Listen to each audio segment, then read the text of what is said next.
Hello दोस्तों।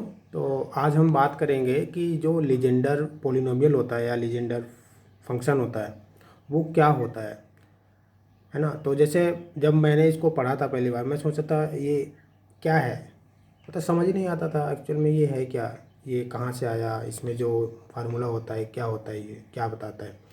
तो आज मुझे पता चला है इसके बारे में कि ये क्या है।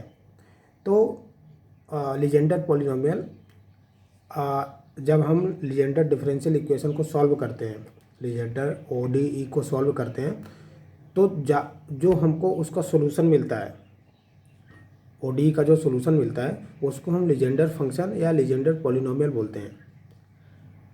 वो मतलब जो लीजेंडर फंक्शन होता है वो जब उसमें जो इंटीजर आ जाता है उस फंक्शन में, मतलब जो वो फंक्शन होता है अगर वो हमारा पॉलिनोमियल बन जाता है तो जाके हम बोलते हैं कि वो लीजेंडर पॉलिनोमियल हो गया। और ये दो तरह का होता है, एक तो अपना फर्स्ट काइंड मतलब जो पॉलिनोमियल होता है, और जो दूसरा होता है सेकंड काइंड का होता है जिसमें वो जो पॉलिनोमियल नहीं होता है।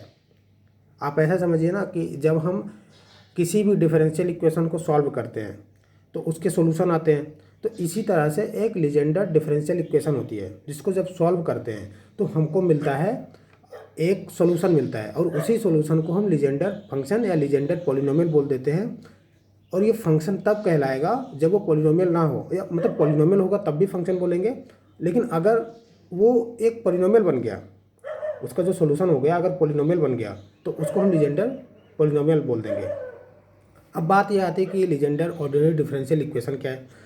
तो जो लीजेंडर ओडी होता है वो जब हम सॉल्व करते हैं लाप्लास इक्वेशन को, लाप्लास इक्वेशन मतलब ये वाली इक्वेशन, आई थिंक आपको दिख रहा होगा, उल्टा नहीं दिख रहा होगा, ठीक है। ये जो होता है लाप्लास इक्वेशन होता है जब इसको हम स्फेरिकल कोऑर्डिनेट, जो स्पेशल एक अपना कार्टेशियन क्वाड्रेंट होता है और एक अपना स्फेरिकल वाला होता है।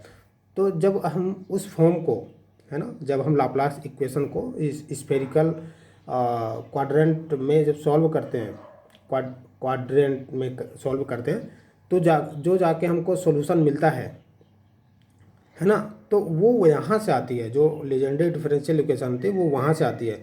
और वो क्या है, फिर उसके है फिर और आगे जाना पड़ेगा, फिर है पॉइजन इक्वेशन करके, है ना। पॉइजन इक्वेशन जहाँ पर ये जीरो होता है, ये जहाँ पर जीरो होता है यहाँ पर एफ हो जाता है।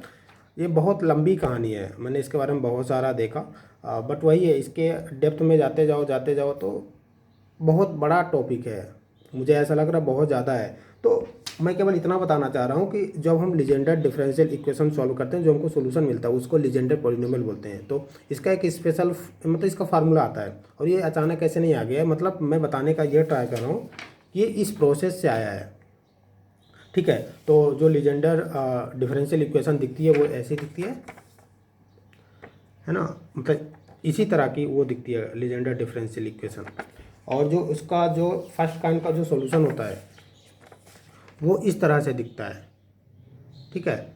मतलब ये क्या है, ये अपना लीजेंडर फंक्शन है, लीजेंडर पॉलिनोमियल का इन जनरल फॉर्म है जब एन इंटीजर हो, जब पॉलिनोमियल हमको मिलेगा तब। और जब इसका जो सेकंड काइंड होता है वो इस तरह से दिखता है जब वो पॉलिनोमियल ना हो और वो कैसा हो, वो फंक्शन हो, तो इस तरीके से दिखता है, ठीक है। तो ये थोड़ी सी जानकारी थी इसके बारे में। और इसके बाद लाप्लास इक्वेशन हो गए, अलग से टॉपिक है वो, फिर पॉइजन इक्वेशन है वो अलग से। और जब इसके और डेप्थ में जाते हैं तो हमको फिजिक्स के ब्रांच में जाना पड़ता है, फिर वहाँ से कुछ मतलब बहुत डेप्थ है। तो जो मुझे पता था मैंने बता दिया। ओके।